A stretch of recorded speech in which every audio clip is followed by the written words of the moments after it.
Doctor ortho Ayurvedic oil और capsule, अब दर्द भी घुटने टेकेगा। दिल्ली में आज होगी भारत और ऑस्ट्रेलिया के रक्षा मंत्रियों की द्विपक्षीय बैठक। रक्षा संबंधों को और मजबूत करने पर होगी बातचीत।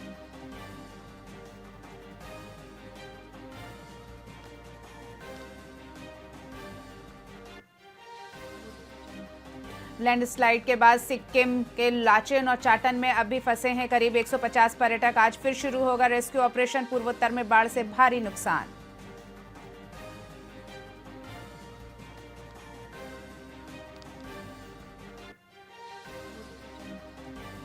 सुप्रिया सुले ने मिस्र में कहा, आतंकवाद का नहीं होता कोई धर्म। रविशंकर प्रसाद ने पाकिस्तान को इंटरनेशनल फंडिंग पर उठाए सवाल।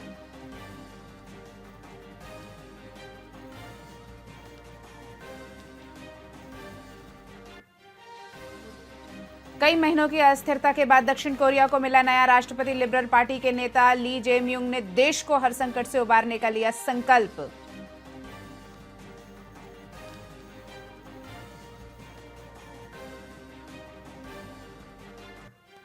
और आरसीबी ने पंजाब किंग्स को 6 रन से हराया। आरसीबी ने पहली बार जीता आईपीएल का खिताब।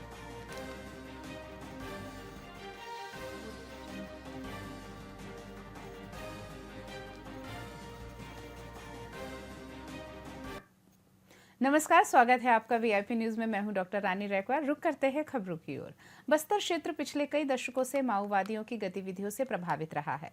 यहाँ के लोग हिंसा, डर और असुरक्षा की भावना से जी रहे थे। माओवादियों ने विकास कार्यों, शिक्षा, स्वास्थ्य और बुनियादी सुविधाओं को बाधित किया है। उप मुख्यमंत्री विजय शर्मा ने कहा कि माओवादी की विचारधारा को जड़ से खत्म करने के लिए बस्तर के सभी लोगों को एकजुट होना जरूरी है। माओवादी प्रभावित क्षेत्रों के पीड़ित परिवारों ने माओवाद मुर्दाबाद के नारों के साथ 3 किलोमीटर लंबी रैली निकाली। इस प्रदर्शन के माध्यम से उन्होंने शांति, सुरक्षा और विकास की मांग की। उन्होंने शासन से अपील की कि बस्तर के हर कोने तक सरकारी योजनाओं और सुविधाओं को पहुंचाया जाए ताकि लोग माओवाद के प्रभाव से बाहर आ सकें। भैया, नक्सलवाद या जिस तरीके से हुआ है वो अब शब्द को माओवादी कहलाना भी पसंद करते हैं। माओवाद क्या है, इसका कहाँ से शुरुआत हुआ, इसमें क्या क्या घटनाएं हुई है, उसको एक बार समझने और जानने की जरूरत है। तो 1989 में बीजिंग के तियानवे स्क्वायर में मैसिव मैसेकर हुआ था। उसको समझने की जरूरत है, लोगों को बताने की जरूरत है कि बंदूक की नली से जब सरकार बनती है तो वो सरकार बंदूक से ही बात करती है। अधिकतम जन सहभागिता हो, उस तरह से मॉडल डेवलप करके बस्तर के विकास को आगे बढ़ाया जाएगा, सभी के द्वारा, हमारे भाई जी की सरकार के द्वारा और बस्तर के जनप्रतिनिधियों के द्वारा भी। भैया, नक्सलवाद या जिस तरीके बिलासपुर कलेक्टर संजय अग्रवाल ने अधिकारियों की बैठक लेकर लंबित मामलों सहित खेती किसानी, वृक्षारोपण एवं जल संरक्षण के कामकाज की समीक्षा की। कलेक्टर एक पेड़ मां के नाम अभियान 2 के तहत वृक्षारोपण की तैयारियों की विस्तृत समीक्षा की गई। टीएल की बैठक में कलेक्टर ने कहा कि अरपा नदी के रूप में प्रकृति ने बिलासपुर को अनुपम उपहार दिया है। इसके दोनों किनारों पर सघन रूप से पौधे लगाकर इसकी सुंदरता को और बढ़ाएं। उन्होंने खनिज, जल संसाधन और नगर निगम बिलासपुर को जन भागीदारी के साथ इस कार्य को पूर्ण कराने का दायित्व सौंपा। कलेक्टर ने विभिन्न प्राधिकरण मदों के अंतर्गत कार्यों की जल्द स्वीकृति एवं पूर्व में स्वीकृति किए गए कार्यों की निर्माण गति में तेजी लाने के निर्देश भी दिए।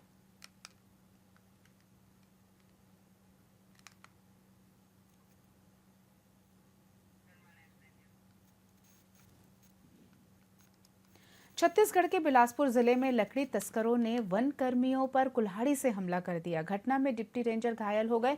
उन्हें इलाज के लिए अस्पताल में भर्ती कराया गया। खबर के अनुसार बिलासपुर जिले के वन कर्मियों को जंगल में सागौन लकड़ी की कटाई करने की जानकारी मिली थी, जिस पर टीम ने वहां पहुंचकर घेराबंदी की। इस दौरान 10 तस्करों ने डिप्टी रेंजर अरविंद बंजारे पर कुल्हाड़ी, रॉड और लाठियों से हमला कर दिया और मौके से फरार हो गए। वन विभाग की टीम ने मौके पर 17 सागौन से भरी पिकअप तथा एक ट्रक बरामद किया है।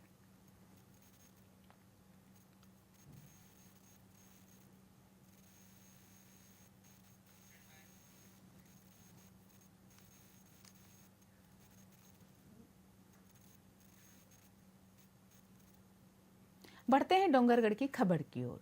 छत्तीसगढ़ के पूर्व मुख्यमंत्री भूपेश बघेल आज अपने 1 दिवसीय प्रवास पर डोंगरगढ़ दौरे पे थे। जहां उन्होंने कांग्रेस के विधानसभा स्तरीय संविधान बचाओ रैली में शिरकत की। मंच में जिला सहकारी बैंक के अध्यक्ष नवाज खान सहित जिले के कांग्रेस विधायकगण भी उपस्थित रहे। भूपेश बघेल राजकीय गीत से कार्यक्रम की शुरुआत करते हुए मंच पर जमकर भारतीय जनता पार्टी पर बरसते हुए कहा कि भाजपा सरकार सिर्फ किसानों एवं आम जनता को बेवकूफ बनाने का काम कर रही है। केंद्रीय जांच एजेंसियों का दुरुपयोग करने का काम भारतीय जनता पार्टी कर रही है। भूपेश बघेल ने भारतीय जनता पार्टी पर आरोप लगाते हुए कहा कि आगामी 9 जून को केंद्र की मोदी सरकार के 11 वर्ष पूर्ण होने में जितने भी काम हुए हैं उनकी समीक्षा कीजिए। शौचालय बनाए, उनका उपयोग नहीं हो रहा। नल जल योजना शुरू किए, आज घरों में पानी नहीं है। डोंगरगढ़ में मां बमलेश्वरी के पावन कोरा में बैठ हम सब संविधान बचाओ सभा का आयोजन यहाँ के स्थानीय स्तर पर किया गया था। बहुत शानदार कार्यक्रम, और जो संविधान हम सबको अधिकार संपन्न बनाते आज वही खतरे में है। आज ग्राम सभा की बात कोई नहीं सुनते, जनपद में किसी की बात सुनी नहीं जा रही है। विपक्षी जो जनपद सदस्य हैं उनके लिए राशि आवंटित नहीं की जा रही है। आज विधानसभा लोकसभा में विपक्ष की आवाज़ दबाई जा रही है। आज न्यायपालिका दबाव में है, निर्वाचन आयोग दबाव में है। आज हम लोग देख रहे हैं किस प्रकार से अधिकारों, आम जनता के अधिकारों में कटौती की जा रही है, और जिस प्रकार से सेंट्रल एजेंसियों का दुरुपयोग, चाहे NIA हो, चाहे वो CBI हो, ED हो, सबका दुरुपयोग भारतीय जनता पार्टी कर रही है। सैकड़ों की तादाद में NIA के माध्यम से आदिवासियों की जेल में ठूसने का काम ये केंद्र सरकार कर रही है। उसी प्रकार से ED CBI के भी लगातार दुरुपयोग किया जा रहा है। इससे भारतीय लोकतंत्र निश्चित रूप से कमज़ोर हो रहा है, और इस कारण से कांग्रेस पार्टी ने संविधान बचाओ रैलियां राष्ट्रीय स्तर पे, प्रदेश स्तर पे, जिला स्तर पे, विधानसभा स्तर पे, ग्रामीण स्तर पे, हर बूथ पे जाकर आम जनता को जागरूक करने का काम हम लोग कर रहे हैं। डोंगरगढ़ खबर रायपुर से है। 5 जून को होने वाले विश्व पर्यावरण दिवस पर राजधानी रायपुर में भी पर्यावरण प्रेमियों और कुछ पर्यावरण बचाव संस्थाओं के द्वारा एक रन का आयोजन किया गया है। यह आयोजन भवसार फाउंडेशन द्वारा 5 जून विश्व पर्यावरण दिवस के अवसर पर भवसार फाउंडेशन और ग्रीन आर्मी के संयुक्त तत्वाधान में लगभग 5 किलोमीटर की मैराथन दौड़ का आयोजन किया जा रहा है, जहां इस मैराथन में पूरी राजधानी पर्यावरण को बचाने दौड़ेगी। ये आयोजन राजधानी रायपुर के तेली बांधा क्षेत्र के प्रसिद्ध मरीन ड्राइव से सुबह 6 से 9 बजे तक किया जाएगा। इस मुहिम को जनता से जोड़ने की अपील की जा रही है ताकि पर्यावरण संतुलित और सुरक्षित हो सके। मेरा नाम अभिषेक सिंह, मैं जोनल हेड हूँ भवसार फाउंडेशन छत्तीसगढ़ की, और आज आप लोगों के समक्ष एक बहुत ही महत्वपूर्ण जानकारी देने के लिए आया हूँ। आगामी 5 जून जो कि विश्व पर्यावरण दिवस है, आप सब जानते हैं कि दिन एक जागरूकता मैराथन का आयोजन पर्यावरण के लिए हम करने जा रहे हैं। और इस आयोजन के दिन हम अलग अलग सामाजिक संगठन जो कि पर्यावरण के क्षेत्र में काफ़ी उत्कृष्ट कार्य कर रहे हैं, जैसे कि ग्रीन आर्मी हो गई, पर्यावरण प्रेमी हो गई, आपके प्रकृति जैसी संस्थाएं, इन सब के साथ मिलकर एक मैराथन, विशाल मैराथन का आयोजन रायपुर मरीन ड्राइव से लेकर घड़ी चौक तक, और वापस फिर मरीन ड्राइव की जो नई पार्किंग बनी है वहाँ पर इसका समापन हम इस मैराथन का करेंगे। और मेरा आप सब लोगों से अनुरोध है, जो भी शहर के नागरिक हैं और जो पर्यावरण के प्रति अपना दायित्व भी समझते हैं, कि वो इस मैराथन में बड़ी संख्या में शामिल हों। मैराथन सुबह 6 बजे से प्रारंभ होकर 9 बजे समाप्त होगी। मैं ग्रीन आर्मी टीम से प्रदेश अध्यक्ष अमिताभ दुबे। आज प्रेस कॉन्फ्रेंस के माध्यम से हमने सभी छत्तीसगढ़ के नागरिकों से अपील की है कि 5 जून को सुबह 6 बजे मरीन ड्राइव हम एक मैराथन का आयोजन कर रहे हैं। और मैराथन का आयोजन का मुख्य उद्देश्य हमारा है कि पर्यावरण के प्रति जन जागरूकता। इसी उद्देश्य को लेकर पूरे विश्व में 5 जून के दिन को पर्यावरण दिवस के रूप में मनाया जाता है। एक्शन मोड में ग्रीन आर्मी उसके बाद शाम के 6 बजे वृंदावन हॉल में एक मीटिंग कर रही है, इसमें हम प्रोजेक्ट वाइज जो हमारी टीम उस पर काम करेंगे। लेकिन जब तक इसमें जनता ना जुड़े, जब तक इसमें पूरे एक नागरिक का योगदान ना हो, तब तक ये काम नहीं होता। और हम जनता से भी यही अपील करते हैं कि एक दिन पर्यावरण के नाम दें, पर्यावरण दिवस के दिन संकल्प लें कि जो जो पर्यावरण के काम है, ये केवल जनप्रतिनिधि का नहीं है, ये केवल शासन का नहीं है, ये केवल शासकीय अधिकारियों का नहीं है, ये हमारा अपना काम है।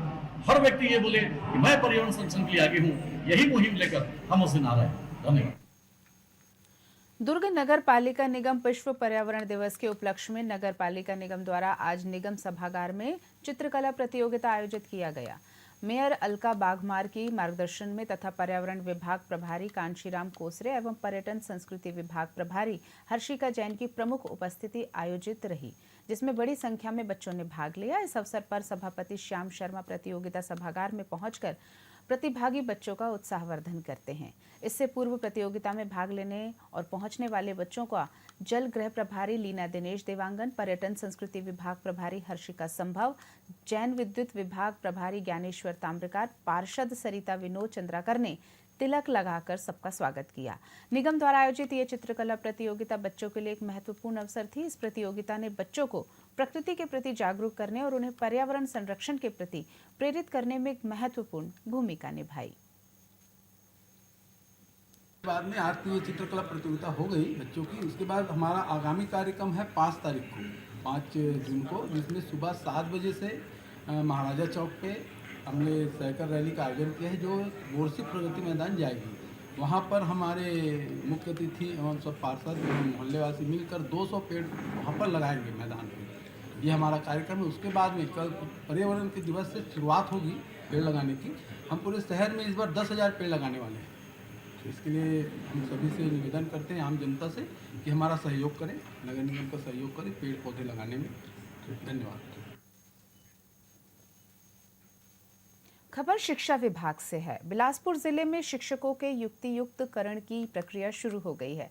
4 जून को अतिशय शिक्षकों की काउंसलिंग होनी है। हैरानी की बात है कि हाई स्कूल और हायर सेकेंडरी स्कूल के शिक्षकों की काउंसलिंग रात 3 बजे होगी, जिसे लेकर कई तरह के सवाल भी उठ रहे हैं। इधर युक्तियुक्तकरण की प्रक्रिया पर सवाल उठने के बाद मंगलवार को विभाग के अफसरों ने अतिशेष शिक्षकों की सूची जारी की, जिसे गोपनीय तरीके से विभाग ने शिक्षकों तक व्हाट्सएप के जरिए पहुंचाया।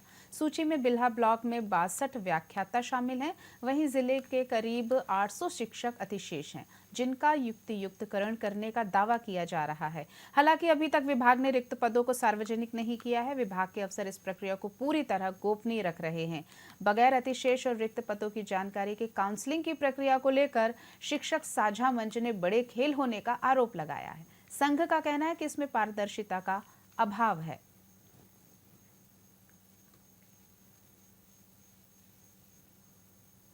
छत्तीसगढ़ की खबरों में फिलहाल इतना ही। ताजा तरीन और खबरों के लिए देखते रहिए VIP न्यूज। नमस्कार।